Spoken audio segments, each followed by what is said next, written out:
శతమానం భవతి అని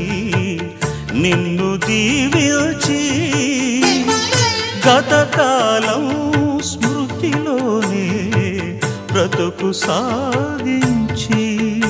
ఆ కుంకుమ రేకుల కెంపులు పూయగా ఆ పూసిన పూల నోములు పండగా కదలి రావమ్మా